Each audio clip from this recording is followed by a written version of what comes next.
Welcome to the Ubuntu Room, where we talk all things personal empowerment, all things spiritual development, and everything in between. A place where we recognize that the power is in our hands to create the lives that we desire, and that everything we seek is actually within us.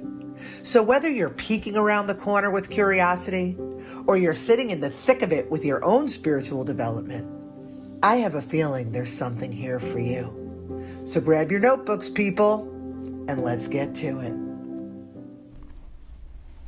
Hi, my name is Dana Sardano, and this is the Ubuntu Room. I am so glad you're here. Thank you for joining me. So, for those of you who've been following along, the last several chapters have been a lead up to the subtext of my spirituality. We opened with my creativity and how things began to shift and how my expansion began to expand. And we've learned what karma is and energy and frequency and vibration and all of those things. But now in chapters 6 and 7, the titles are Determined to be an Artist, and chapter 7 is My Purpose. Now, the subtext of the story is when things really began to amp up. This is the chapter, and this is important. It's why I'm bringing it up. It's a little foreshadowing. This is the chapter where there really seemed to create dissonance with my husband, my schmoopy. As I began, I'm going to get emotional, as I began to expand and he became more fearful of my expansion and resisted my expansion, there was dissonance between the two of us, and I became more closeted. I was very, very much open to all things spirituality, everything from like the full moons to the astrology to the crystals to the oracle cards to all of the things, and couldn't talk about it with my partner. And I think a lot of us go through that because we evolve at different rates, and sometimes, one's evolving quicker and somebody slows down, somebody hits a plateau. But when there's dissonance between relationships and partnerships, sometimes we let go of those partnerships, and sometimes we just hold space until they rise, and then we continue to grow in tandem. I bring this up. It's a small part of the story, but I bring it up because in the later chapters, there's a full circle moment that is extremely, oh my God, it was, It was extremely powerful how he proved through his growth what a dope I am. It's lovely. So there's your spoiler alert. So that's the subtext. And also in chapter 7, more about, like Dawn said, about how the unicorns continued to fall out of the sky. And when I started to discover my purpose in a greater way, I created a wellness retreat. And then they just started showing up. The vegan chef showed up. The yoga instructor showed up. The person who made every hand-created journal for me, for every participant, showed up. Wendy showed up, and then Anne-Marie plopped out of the sky, and there was 20, and that was the beginning of this spiritual teaching guide sort of path that I'm taking. But within these chapters, there are so many terms that I decode, essentially. I go into the ancient philosophies, the Four Noble Truths, the Eightfold Path, Nirvana, Buddhism, Confucianism, filial piety, moksha. I talk about Ubuntu, the concept of mirrors, and really break it down so we all understand how it affects us. With that said, I want to ask you, based on the reading, what does personal alignment, because that's what we talk about, what does personal alignment feel like to you? I likened it to watching a sunrise, but what does it feel like to you? And how does the concept of mirrors act as a guide in your growth and development? So with that said, I bring those questions to you guys, and I'd like to know your thoughts on that and thoughts on the chapters 6 and 7. Do you guys want to jump in? Okay, so I dove in. I'm going through some stuff in the background, and it's helped me reflect. So going back to personal alignment, for me, personal alignment, I'm reading from my notes because I was up too late, but for me, when I'm helping others through healing work and holding space, sharing meaningful conversations, creating an intentional grid, and or feeling my actions are consistent with my spiritual values. So it's like when everything is all together and I'm confident that the words I'm saying match the walk that I'm doing, the way that I'm feeling. And anytime those things are off, I know to step back and get realigned, as it were, or get myself in for a tune-up. That's a good one. Yeah. That's a good one. And we talk about, I mean, the last several weeks, whether it be on the radio or whether it be together, we have alignment manifestation, right? Alignment manifestation. You can't have one without the other. But that feeling when you are aligned with within yourself, aligned with what you desire, with you're trying to manifest, with your soul's purpose. I describe it in the book as, well, you see a sunrise. You see sunrises there every day, but when you choose to lock in and watch, you're never not in awe. It's always, This is true. The colors. And that's the, so it's matching your words and your deeds and your intentions and all of those things. What are your thoughts on that? You know, I agree with what you're saying, except for the part that I don't believe in stepping back. I think you step forward. You know, when things don't work out, 9 out of 10 times it's either you're creating the work to not work out, or somebody else is trying to install that. And it's just a learning experience, and you keep going. Life isn't meant to be perfect. Yeah, no, obviously. But things happen to everybody. Yeah, no. And some are good, and, I mean, some are bad, and some are worse. You know, people dying in your life, and it's just part of life. But I don't like stepping back, because sometimes one step back takes me a month just to break even.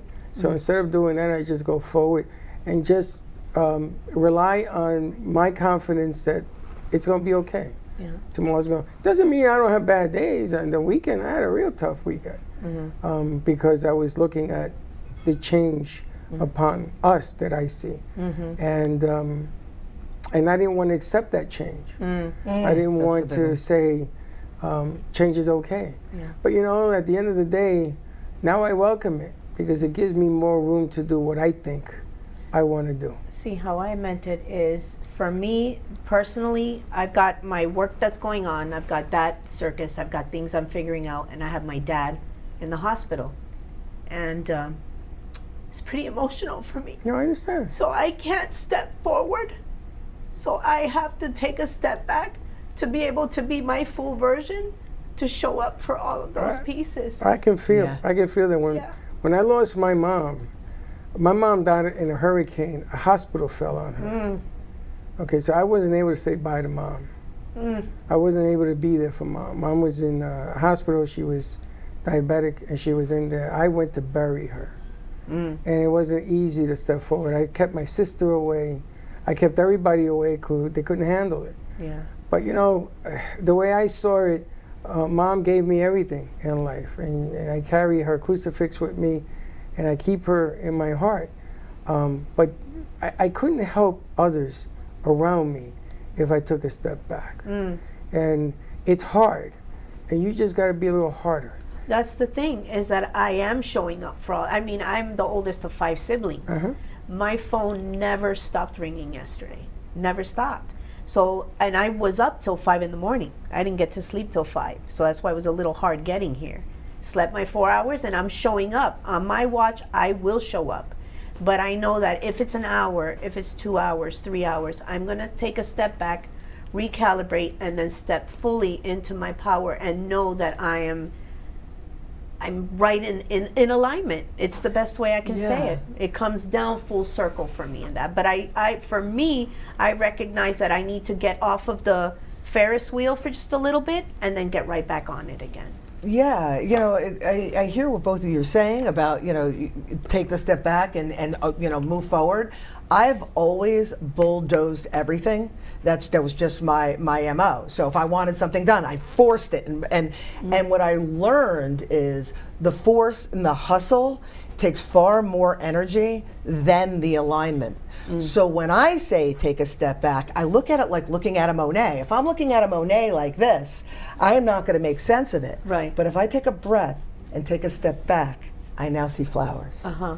And that is how I've chosen moving forward in my life. And you know, as I'm growing up and you know becoming who I am, I'm learning to, instead of muscle through something that doesn't feel aligned, because I feel everything now, it's just to step back, take a breath, reassess, and then maybe this was the track, but maybe, you know when you're riding your bike and you hit the divot, like you wind up in a ditch, maybe it's just a divot, but if I back it out, then I could go straight on the roads. And I believe that that's what alignment is. Not forcing, not cajoling, not trying to just to take a breath and see where the energies, the frequencies align. The pause, you know what I mean? I don't know, but I think you can be in alignment with yourself, and then all this outside stuff, next thing you know, it's another gut punch again. And then it's like ruffling all those feathers and all those papers that you had neatly organized, whether in a pile or in your dividers. Now they're all spread across your table again, and it's just like reorganizing, regrouping, and filing them away again. But it happens a lot, even when you think you're in alignment. Yeah, you know, you said that perfectly. Even when you think you're in alignment, because that's in this chapter, we talk about mirroring. And I remember Steffi used to say all the time, we're all mirrors for one another. And I'm like, shut up, because it just seems so out there, so irreverent. But really, like when I think I'm in alignment and everything is flowing smoothly, and then something shows up, like knocks the books out of my hand, right? Something shows up. That is truly, that experience is showing me where I am in my alignment. Exactly. So if all my stuff gets knocked around and I'm like, okay, let's go with the flow, we'll pick them up, and now we regroup, then that shows me that I'm aligned. But where I respond, if I freak out, if I have trouble getting up again, if I can't put the papers back together, if I'm, woe is meing about it, it shows me. So the stimuli around us is always showing us where we are and our response to it. So those are the mirrors, the people who come in, the experiences that happen. Yeah, it's life. It's life. But the more steady we are, the more flow and the easier it is to respond to that stimuli. The mirrors are showing us how aligned we truly are, Absolutely. Does that make sense, or does it sound like poppycock? No, it makes sense for people that are totally aligned, but I don't know if anyone's really in alignment. See, because I think it's just spending a lot of mental energy on being aligned. I think you are what you are. You're strong, and when things happen, everybody. And listen, the greatest baseball players in the world swing and miss once in a while too. But I don't like to spend time, and it's not extra energy. It's just normal energy. You move forward. Leaders lead, and the hardest thing in the world to do is to be a leader, and not to say I'm a leader, not that way, but to show exactly what you represent. Like. That's right. Yeah. And bad things are going to happen. I'm telling you, and they're going to happen sometimes in the same day. I know friends that have lost parents in a car accident with kids. In the same car. Can't even imagine. Yeah. Can you imagine losing area and there's only one left? Yeah, no. And then you have to go and take care of that one? Yeah. And you got to live with that for the rest of your lives. Everything else, And so I just believe life is set up to take a swing, and it's gonna tell you where you lie. And if you need to take a step back, that's fine. I don't do that anymore. I used to take a step back, but it was taking a chunk out of me. But sometimes you got to take a step back for your own preservation. 1000%. Not because sometimes you can't do more. It's because you physically or emotionally don't have the capacity to do anymore. Absolutely. Listen, I buried a brother, I buried 2 parents, and I did it because nobody in my family could. And I was the youngest of them, and I just had to be there for others. I've always said to myself, if you can be there for others, you'll always be there for yourself. True or not, it depends on what you feel. Yeah, it depends on your internal MO, what your operating system is. Yeah, that's where it comes out. But there's also steps in processing the experiences that we're having that I think when we don't take a breath, and I've learned this. I wasn't always like this, but when we don't take a breath, we don't honor those steps. Yes. So the experience happens, we have the experience, we respond to the experience, then we have to process the experience. That's and we true. have to take a moment and learn from that experience, and then we have to integrate it into whatever it is we're doing, and then things show up to kind of test us on how well we've integrated it. And so I think what a lot of us do is we react, right? Because there's a lot of emotional response, especially to the heavy stuff that you're talking about. We respond or we react, and then we got to move forward and we go on with our lives, and we never took the time to process it. So what happens, 40, 50, 60-year-olds are processing stuff retroactively because it never got properly processed.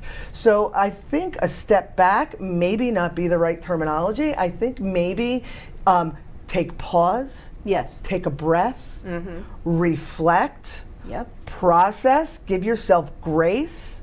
And then when you're, because we get flustered or we get knocked off center, and then when we become centered again, then we step forward again. And we step forward even stronger, even more knowledgeable, because we've actually learned something from that crappy experience that knocked us off kilter in the first place. I want to add something to what you're saying. Yesterday, by the end of the day, and I'm talking about, might have been between 10 and 11 in the evening, my husband has to get ready for bed because he's got to be up at 4:30 in the morning. And by the end of the day, I was already flustered. And he's like, how can I help you? And I said, just have ease and grace for me. Because I can't have it for me. Got to bed, and it's a brand new day today. You can see I'm still processing. This is what we talk about. Now, being that there's 5 of us, 3 of us have been completely, 3 of us have been more on deck. 2 of us have been on the phone because we're a little further away. My sister did go once. My other sister's not feeling well. So everybody, you can see, taking the step back, who's able to do what. And for me, it's looking at it, taking a pivot point. I've got to put the oxygen mask on first. So that was what was entailing in that. And once the oxygen mask, once the rest is there, okay, I'm ready to go. On the phone with my mom, my dad, you guys need and all of us are checking in on my parents at their place. You know what I mean? Where are you? What do you need? My mom is alone. She's got early onset dementia, so everybody's trying to make sure she's got the food that she needs. So there's a lot of all hands on deck in a sense. There's a lot of that. And I can see where each of us excel. And then there's moments where my brother kept calling me, Wendy, put this in the family chat, because you word it better than I do. So there was that, and the catching up of all of checking up of all the details. Let me finish my thought. And just seeing how everybody's capacity is. So I can pull straight forward ahead, but then I know that, all right, somebody's tagged in, now I can take that step back, regroup, and jump back in again. So it felt different today, I can tell you that. And it's just early in the day. So if we allow ourselves to grow from, again, these crappy experiences, you know what I mean? We're strong enough for the next ones. We're always strong enough. We're strong enough. Yeah. But I remember, you guys probably don't know this, about 6 months ago, Wendy had some issues in her family, and it was like, everything was falling apart. There was just issues. And Wendy took the opportunity to take a leadership role and to overcome imbalances within herself, just things that weren't strengths, and really, really take the lead and evolve from it. And because of that, the situation was unfortunate, but because of that, she leveled up in every other aspect of her life. And that's kind of the point that I'm constantly belaboring, this idea of alignment. Why are we focusing so much this mental energy on alignment? Because this is the only thing that is handling what's out there, and what's out there is reflecting where we are here. I can't stress that enough. The power is in your hands. I say it in every recording. The power is in your hands. Absolutely. And alignment, even though it sounds woo, it's about facing things as they come, knowing yourself, knowing when you need to step back, knowing when you need to move forward, and really utilizing your tools I talk about GPS, your emotional guidance, your physical guidance, understanding your chakra system, and all of those things. So when the big, terrible stuff happens, you're going to grieve, it's going to suck, but you're a little bit more equipped. And that's always going to be my message at the end of the day. Yeah, I can agree with that. Well, That's thanks. been my experience. I like that. I appreciate that. Yeah. Okay. I really do. And every day is a new day, and every hour is a new hour. Yeah. Every minute is an email. And Right. nothing's carved in Seconds, don't stone. forget seconds. Seconds are important. Too. Yeah. And everyone comes to it with their own even though you siblings, different point in time, everyone was raised. Everyone's got different thoughts on parents. Everyone's got their own traumas on their parents and their siblings and their relationships. And all of that baggage comes with every phone call that you get. Yes, it's true. My mother-in-law says it in Spanish. I'll say it in English. The hand has 5 brothers and sisters. They're all siblings, but none of them look the same. Correct? So we're all gonna deal and work through these things differently, and it's great when you are. I always say to people, if your family dynamic has always been healthy and supportive, just be just really grateful. There's others of us who have, tumultuous types or kind of strained relationships, and I'm here to say it's possible to get to that other side. It tests you. It polishes you. Polishes. Oh, so good. Yeah, it But, polishes. I mean, everybody's an individual. Oh, absolutely. So you already know going in, and you can have family members that agree with everything with you, and then that one day they don't. Yeah, exactly. I mean, You just roll it is what with it it. is. Yeah, you roll with it. It is what it is, because you can't control other people's thoughts. No. No matter how much you think you have, no matter how much you think you can, you can't. It's like we used to talk about this about kids in school. You got a kid in school, a high schooler, you got a kid who's 13, 14. You think you know your kid? Think you know your kid? Good luck with that. Good luck thinking That's a that. conversation for another But day. it's the one that people want to believe. Yes. It's the one that people think that they can manipulate in thinking themselves. I love the games that we have with ourselves. Yeah. We convince ourselves of 100 different things. My foot is coming off of pain, but it's okay because it's old age. It's not the infection that's in the foot. Yeah. It's everything else. Yeah. I mean, we make a deal with ourselves that I should eat this because I'm hungry. Meanwhile, after I eat this, I'm getting an insulin shot at the hospital because I shouldn't have had it. Too much Exactly. to drink. Being abusive with the tongue. Yeah. All we do is we try to convince ourselves that what we do is right. Rec 7. And we end up doing this every single day. Unless we have the tools to untangle ourselves from that. I could give you a lot of tools. It's like the two-man tailor, but you never use them. People don't use what they learn. You can tell a person, if you go down that road, something bad's going to happen. And if you go down this road, something good's going to happen. What road are you going to pick? On Monday, you may pick this. On Tuesday, but I guarantee you in a week, one day you're going to go down that road, the bad one. Why? Because that's just the way humans are. Well, they got something to learn on that road. Yeah, not They me. can learn it, not learn. It makes no difference. They're going to give you an excuse as to why they did it. All the people? Everybody. Every single person. Every single person that you know has taken that bad road Oh, yeah. one time. yeah. There ain't nobody who has. Oh my Oh, God, 100%. absolutely. Oh my God. And not I just used to sell one. crack on that road. I'm just talking dozens. about one. Yeah. We can add them all up later. Yeah, yeah. But the bottom line here is that humans are just unpredictable. Yes. And we yes. don't have a plan. The only We thing have we can ourselves. control is our exactly. It comes right back down to this. People are going to act and behave and do and say and all of that. I've got nothing. How do I respond? How do I approach? Or how do I say, you know what, this isn't my bag, as my husband would say. That's not my bag. Yeah. That's not my bag. On my circus. But yeah, not my, what is it? Not my monkeys, Not not, my my monkey, circus. not my circus. You know, but there are times where I can see I can potentially assist, and I'll say, hey, if you need anything, I'm here. I'm respecting their free will. I'm letting them know, hey, there's a potential, maybe a different way to look at this. The perfect example of what I said the other day about the guy that was driving nuts.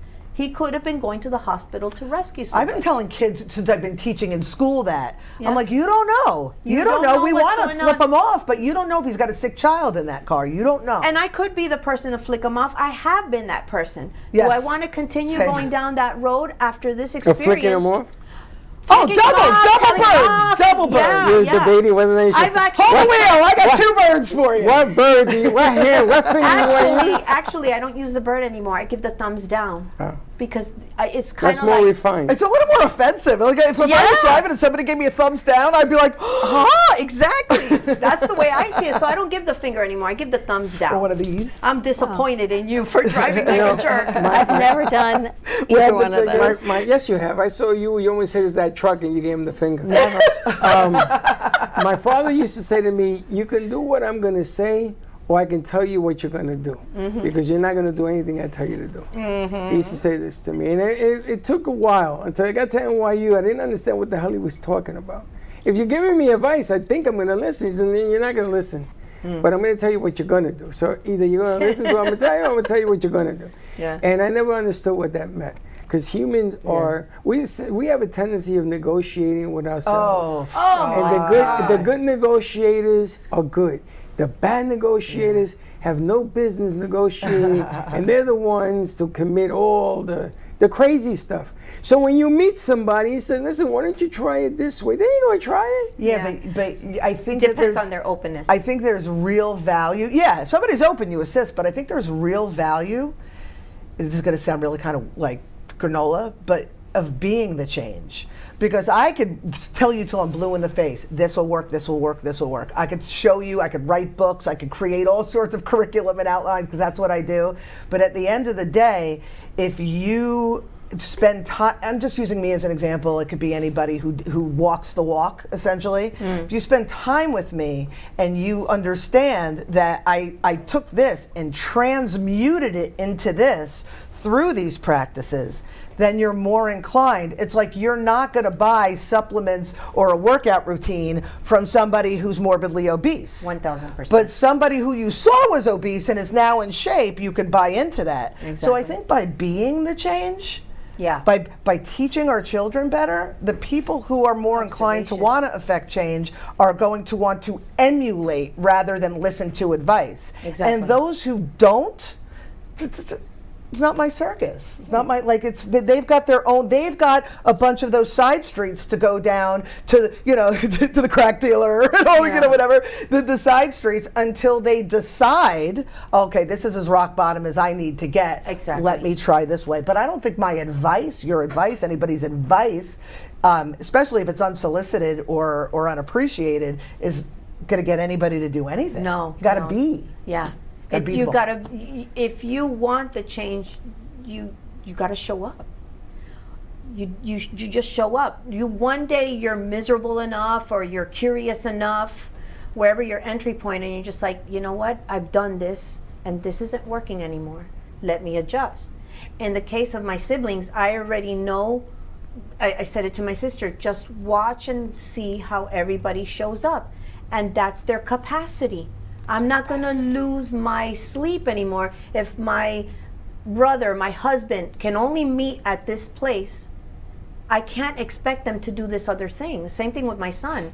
I want all of these wonderful things for him, but he could be like, Mom, I don't want none of that. Okay, I'm cool with that. Well, then what do you want? And let's work to that place. So if he's open to that, that's great. But if he's like, I don't want to know anything of it, it's like throwing spaghetti on the wall. It's going to fall on the floor. Well, it's the dialogue of want. Say that again? The dialogue of want.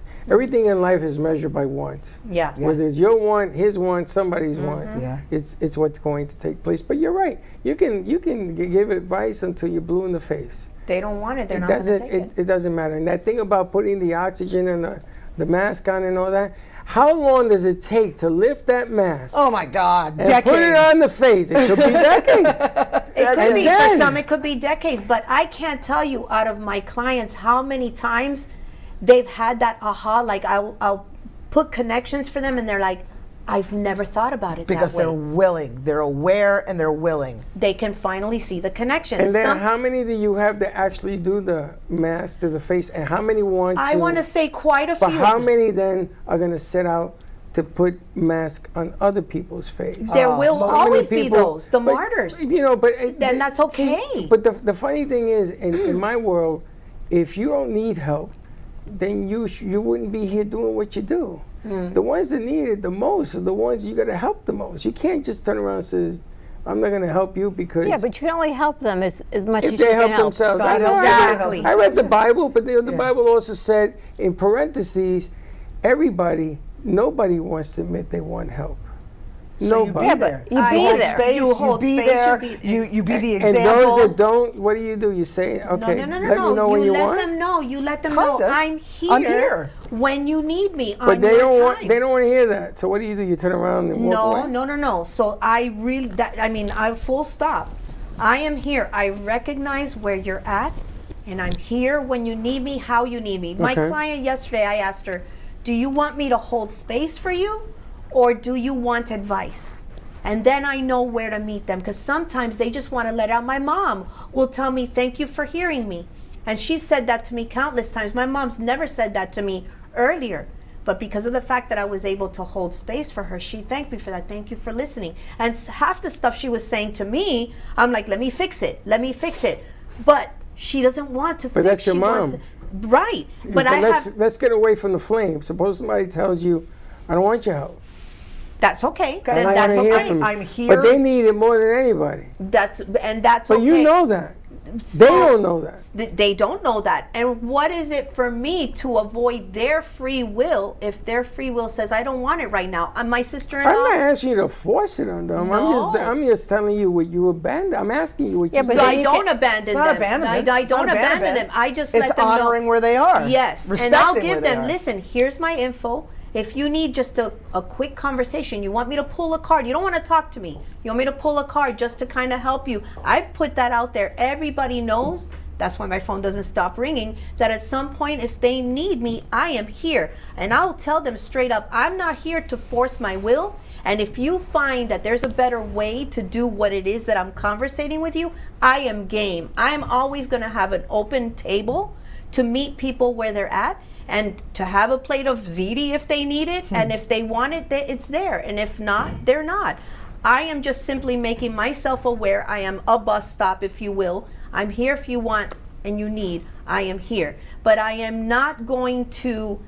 I'm not going to hold it against them, because I can see they're in the, I'm understanding my mom needs compassion, or anybody for that matter. I can see that they need compassion. I've reached out to certain people that even we're connected with. I'm here when you need me, but I've got to honor their path and their free will to do what they need to. And they absolutely, without a doubt, know that if they pick up the phone, they call me or text me, I will be there on the double.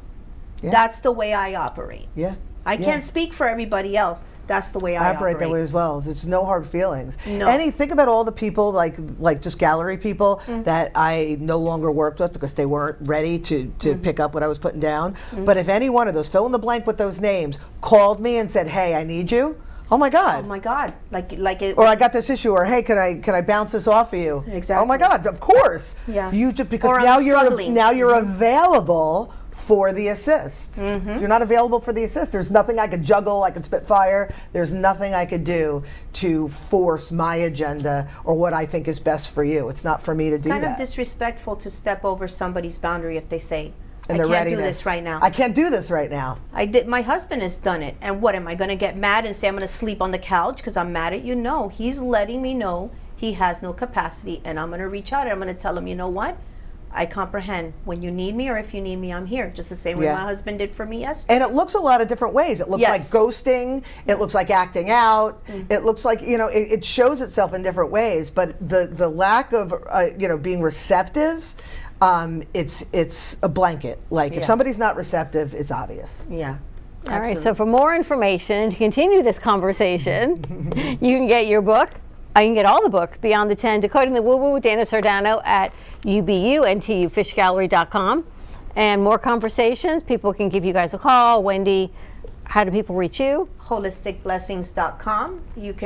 All my socials are there, all my links are there. You can link to my Etsy shop, and you can communicate with me there and all of that good stuff. And I just want to add a piece. If anybody who's watching is reading these books, and as you move further, you have any questions, you want to have a conversation, I am happy to show up, do a segment, and do some Q&A, answer some questions if you've got them, because again, that's why we're here. We're here to assist when you're ready for that assistance. Exactly. All right, we're going to take a commercial break. More to come on the other side of this break. We'll be right back.